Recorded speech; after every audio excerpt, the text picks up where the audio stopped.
I'm Rick Kaler. Thanks for joining me. The author of the Old Testament book, the Song of Solomon, penned this statement many, many years ago. There is nothing new under the sun. Humbling as it is, there is very little financial advice I've ever given or that I've ever written about that is really proprietary. Many other personal financial advisors and authors intuitively embrace the same principles as I. One of them is Jonathan Clements. He's a personal financial columnist for the Wall Street Journal and has been one since 1994. His philosophy sounds very similar to mine.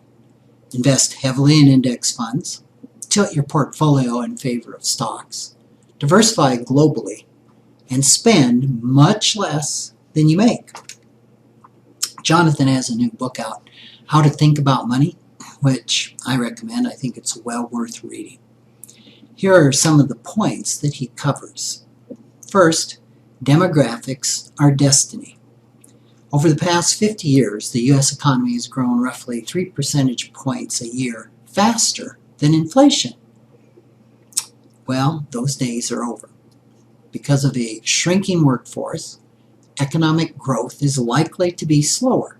Stocks probably won't match their strong historical performance, though they will likely still outpace the returns from bonds and cash investments. Number 2, start with everything. That means invest in a global market portfolio. The investable universe of stocks, bonds, and other investments owned collectively by all the investors all over the world. Third, ponder your paycheck. Your most valuable asset is your income earning ability. Design your financial planning around that income source or the lack thereof. If you're employed, you may need disability and life insurance. You also need to invest heavily in stocks because you don't need income from your portfolio. If you're retired, you probably don't need disability or life insurance. You do need to hold more bonds and cash now because you're drawing from your portfolio for income. Number 4, stay grounded. In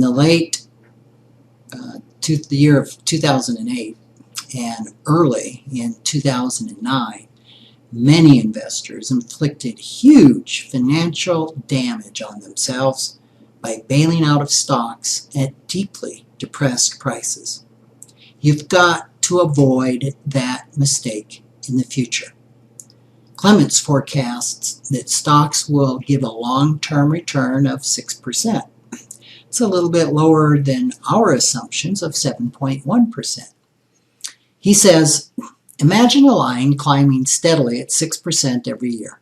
In the short run, however, stock performance will be all over the map. If returns are above the 6% a year growth path, we should smile at our good fortune. But realize we will likely pay a price later in the form of lower returns.